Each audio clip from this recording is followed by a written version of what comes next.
पत्रलेखा, तू मुझे बता, क्या विराट सई को भुलाने की कोशिश नहीं कर रहा है? और तुम तो उसकी पत्नी हो, एक पत्नी होने के नाते तुम्हें उसका साथ देना होगा, उससे मदद करो ताकि वो जिंदगी में आगे बढ़ सके। उसके अतीत को ऐसे घसीट घसीट कर उसके सामने मत लाओ। मुझे एक बात बता, अगर वो जिंदगी में आगे बढ़ने की कोशिश नहीं करता तो क्या वो तुम्हारे साथ छुट्टियां बिताने के लिए राजी हो जाता? वो भी तो जानता है बेटा, तुमने इस घर के लिए, इस परिवार के लिए, उसके लिए कितना कुछ कर रही हो। खास तौर पे विनायक को इस घर में लाने के लिए तुमने जो कुछ भी किया।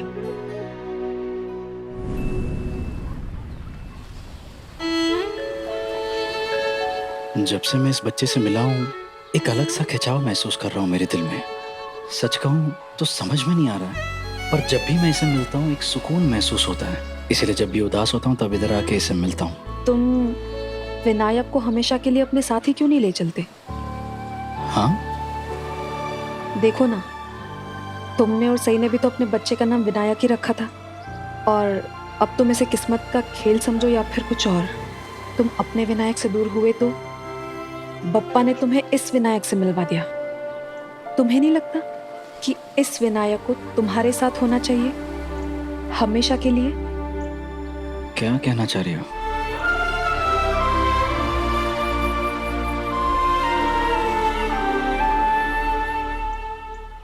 देखो ना, विनायक भी तो यही चाहता है। ऐसे क्या देख रहे हो विराट? तुम इस विनायक को गोद क्यों नहीं ले लेते? Are you serious? विनायक को?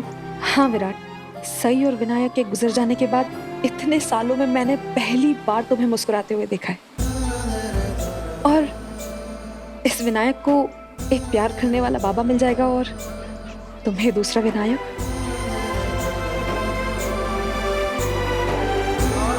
थैंक यू पाखी, थैंक यू।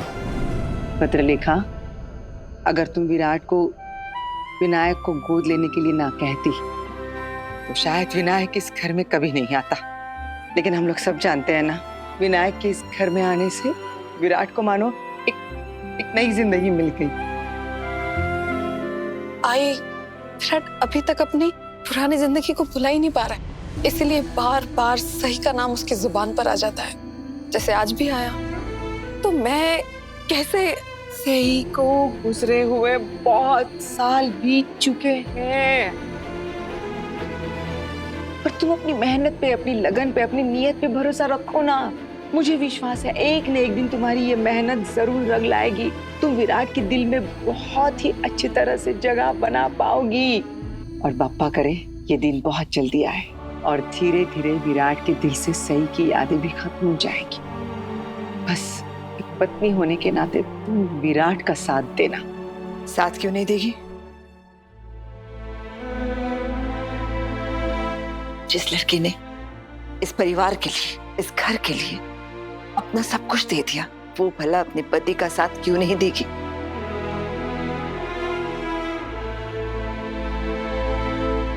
अगर पत्रलेखा ना होती तो हमारे चौहान खानदान का वारिस भी ना होता।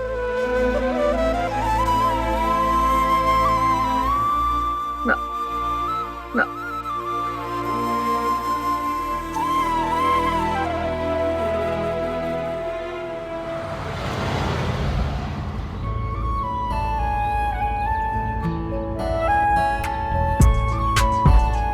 वीनू, देखो ना कितना सुंदर नजारा है। अब इतनी दूर आए हैं तो थोड़ा एंजॉय तो कर सकते हैं ना। मुझे कुछ भी नहीं देखना। अब हम डॉक्टर आंटी और सभी से नहीं मिलेंगे तो मुझे यहाँ पे कुछ भी अच्छा नहीं लग रहा। अब मुझे घर जाना है। अब आए हैं तो थोड़ा घूम ही लेते हैं। क्या बोलते हो?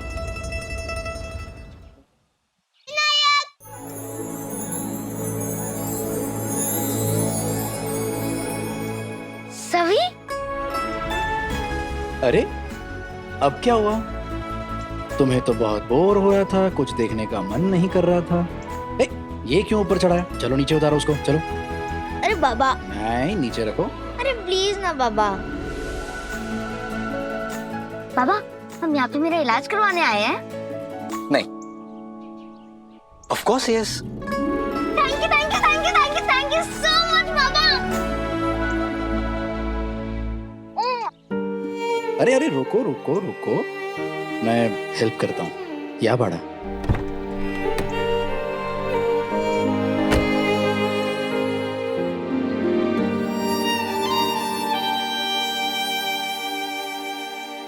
पापा, मैं सवे के पास जाऊं? आप फिर से मुझे उस दिन की तरह खींच के तो नहीं ले जाओगे? नहीं बड़ा, जा। आई आता हूँ मैं।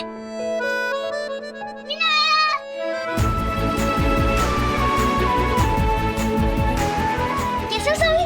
मैं अच्छी हूँ। तुम कैसे हो? मैं भी अच्छा हूँ। हाय सभी।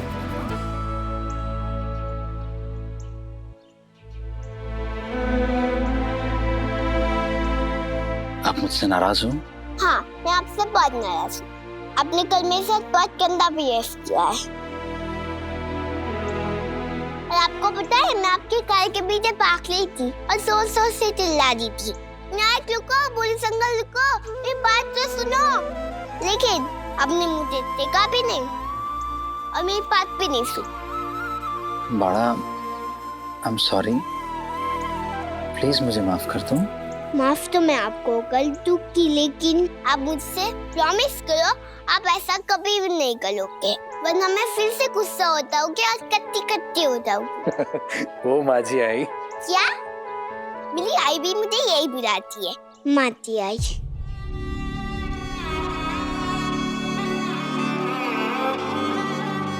वैसे तो मैं आपसे बहुत गुस्सा हूँ, लेकिन आपने मुझे सॉरी कह दिया। अभी ठीक है, मेरी आई कहती है तो भी मिस्टेक करे फिर सॉरी बोले तो उनको माफ कर देना चाहिए। लेकिन सही को मैं अब इस जिंदगी में कभी माफ नहीं कर पाऊंगा। विनायक, चलो बेटा अंदर आ जाओ।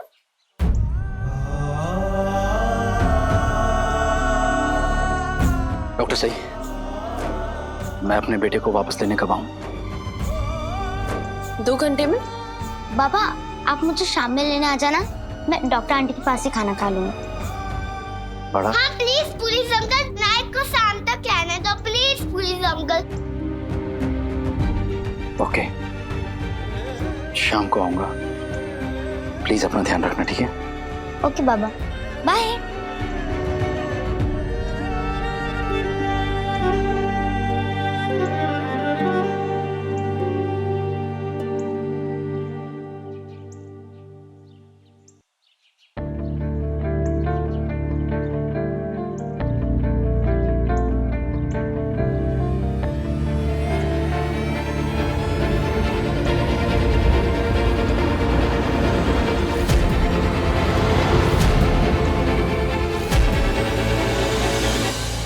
अरे पन भाऊ, दाएं घूमना था अपने को। नहीं नहीं, मैं वो सही से बाद में मिलेगा और सुबह सुबह उसका मूड खराब नहीं करने का मेरे को। वो बाद में देखते। पन दादा, अरे बोला ना बाद में गाना लगाना। हाँ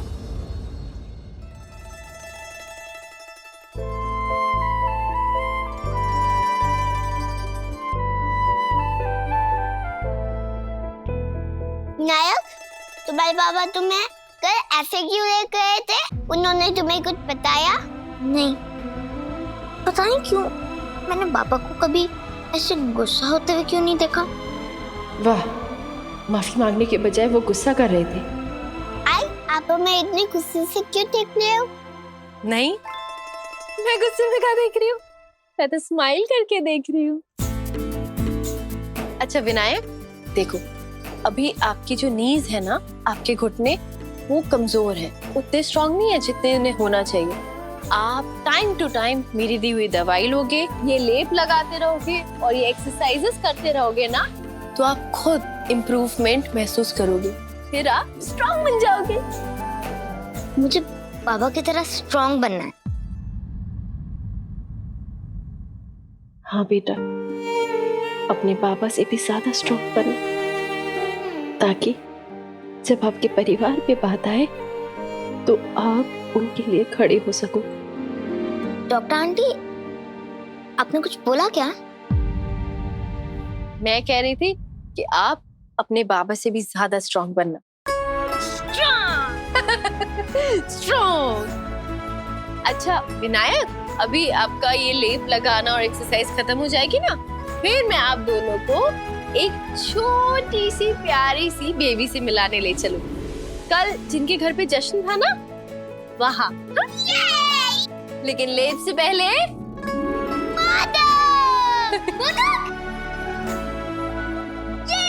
मैंने तुम्हारे लिए टेस्टी टेस्टी मोदक बनाए थे।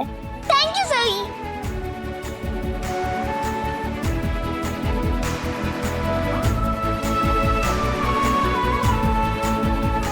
बेबी को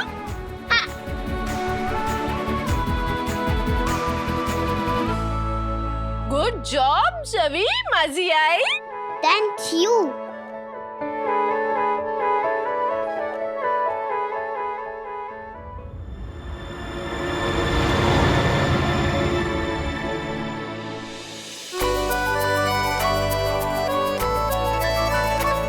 चले चलिए दादा। अगर अपने रिजॉर्ट का काम रुक गया तो अपन का बहुत बड़ा नुकसान हो जाएगा। मास्टरिन भाई मेरे हर काम में टांग अड़ाती है। ये डॉक्टर नहीं मेरे रास्ते का कांटा बन रही है। हाँ बबनिया बोल। भाऊ वो येड़ा है ना, अरे वो डॉक्टर नहीं का हिमायती जगताप, हाँ। वो शहर गया है। अब उस डॉक्टरनी को बचाने के लिए इधर कोई नहीं है। बोले तो एकदम सही मौका है उसको सबक सिखाने का।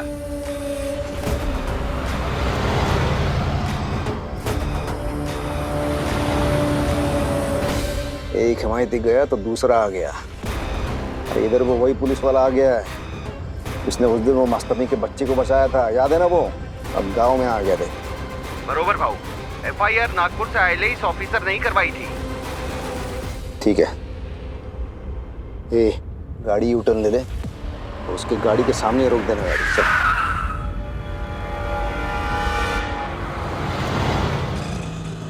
सभी वो बेबी कितनी क्यूट सी थी। हाँ उसके हाथ और पैर कितने क्यूट से थे।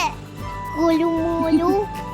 आप लोग को पता है, जब आप लोग बॉर्न हुए थे ना, तो आप लोग के भी हाथ पैर इतने छोटे छोटे से थे, क्यूट से। इतने से इतनू से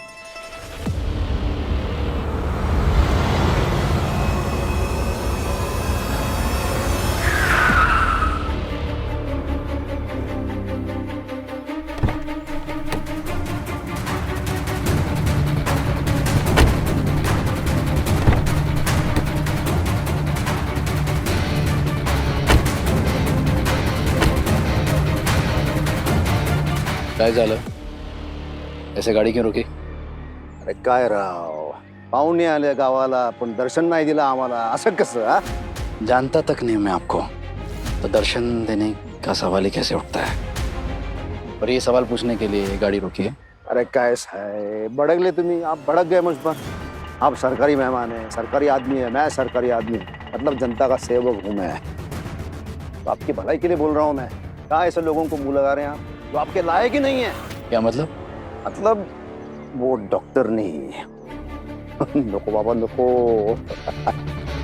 अच्छी औरत नहीं है वो साहब। जिस डॉक्टरनी के बारे में आप बात कर रहे हैं, उसी के इलाज से मेरे बेटे की हालत ठीक हुई है। दोबारा उसके बारे में बात करेंगे तो सोच समझ के बात करें। हाँ तो साहब ये डॉक्टर नहीं मेरे गांव वालों को ऐसे फोकट में ज्ञान बांट रही है और सबका दिमाग खराब कर रही है। न जाने कितने मवाली गुंडों के साथ उसका टाका बेड़ा हुआ है। किस किस के साथ उसका लफड़ा है कौन जाने। बहुत ही मतलब डबल रंगीन मिजाज की औरत है।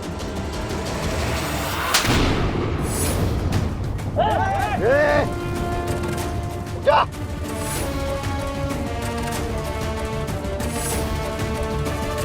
अश्विनी, बात क्या है? सुबह से किचन में घुसी हुई हो, कुछ खास बन रहा है क्या? हाँ हाँ, खास नहीं, बहुत खास। और वो बहुत खास जो आने वाला है ना, उसके लिए मैं ये सारा खाना बना रही हूँ। कोई आ रहा है क्या? अरे वीनू तो 2-3 दिन के बाद आएगा ना। तो आज कौन आ रहा है? सोनाली बहनी कौन आ रहा है? अरे मुझे कुछ पता होता है क्या इस घर में? अरे कोई आ रहा हो, कोई बड़ी अच्छी खुशबू आ रही है मुझे। मैं तो खाने के लिए चल। हेलो, एक्सक्यूज मी, बैठ जाओ। दादा क्या चल रहा है इनका? वो तला भुना खाने की खुशबू आ गई तो भाग रहे। समझाओ। मम्मी, मैंने क्या कहा था तुझसे? अब से सिर्फ हेल्दी खाना खाओगे तुम। मोहित, जरा पता कर वो लोग कहाँ तक पहुंचे। हाँ काकू, मैं चेक करता हूँ। और मैंने उसकी फेवरेट खीर बनाई है, वो भी अपने हाथों से। आई होप उसे पसंद आएगी। अरे आप सब लोग इतना सस्पेंस क्यों क्रिएट कर रहे हो? सीधा सीधा बोलो ना, कौन आने वाला है? बीनू ठीक होके वापस आ रहा है क्या? आप सब लोग भूल रहे हैं कि आज हम आ गए। नमस्ते काकू। अच्छा, पुलकित के लिए इतनी तैयारी हो रही है? अरे हमारी खास मेहमान कहाँ रह गई?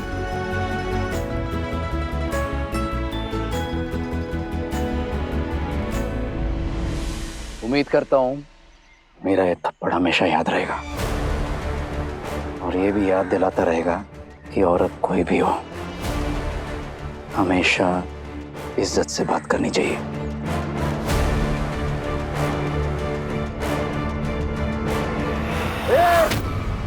बहुत बड़ी गलती किया रे, मेरे लोगों के सामने मेरे को थप्पड़ मारा है। बहुत बड़ी गलती है। इस थप्पड़ का जवाब मैं तेरे को देगा, बहुत जल्द देगा मैं। ये जारे इसी धमकियां मैं रोज सुनता हूँ। तू बस एक चीज याद रख, आग के भट्टी में हाथ डालेगा तो जलना तो तय। अरे वॉइस मेरे को समझ में नहीं आ रहा है। तुम डॉक्टर जी के बारे में मैं कुछ बोलता हूँ, तुम इतना क्यों लग रहा है? फिर तेरे को इतना गुस्सा क्यों आ रहा है? क्या लगती है वो तेरी पुरानी पहचान है क्या? हो सकता है पुरानी पहचान हो सकता है बाबा। वो डॉक्टर ने के पति का कुछ अता पता नहीं है, किसी को ठिकाना पता नहीं है। तो अलग अलग मर्दों के साथ पहचान होना तो एकदम आम बात है। फिर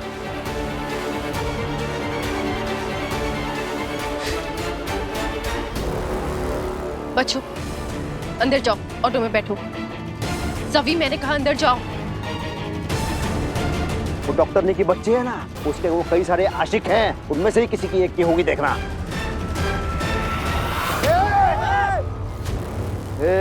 सोचना भी मत। तेरे को इतना गुस्सा क्यों आ रहा है? कहीं तू उसके पुराने आशिकों में से एक आशिक तो नहीं है? कहीं तेरा उसके साथ वो टाका भिड़ा हुआ तो नहीं है?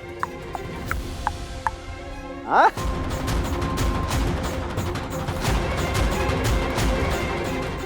तूने उस डॉक्टरनी के लिए मेरे पे हाथ उठाया, मेरे आदमियों के सामने थप्पड़ मारा मेरे को, तो मतलब जानता है तू कौन है? मैं जनता का सेवक है, मैं एमएलए, आमदार है मैं, आमदार। मेरे से पंगा मतलब जनता से पंगा, जनता से पंगा मतलब दंगा, बहुत बड़ा दंगा। मुझे बता दो, आपस की बात है यहाँ, तो उस औरत के साथ कुछ लफड़ा चल रहा है क्या? बोलना बोलना।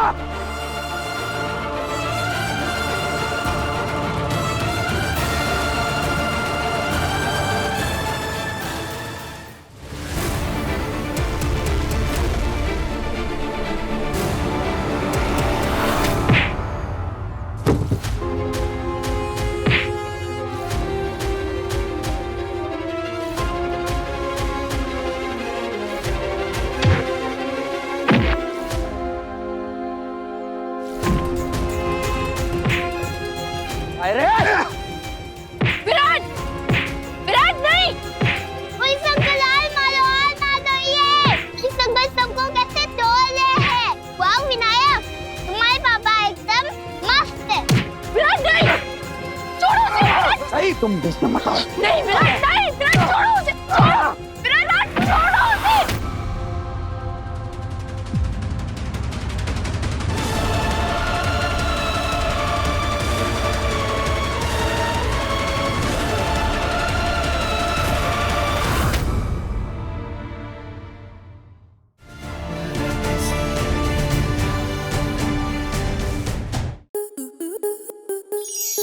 To enjoy more such amazing videos, subscribe to our YouTube channel.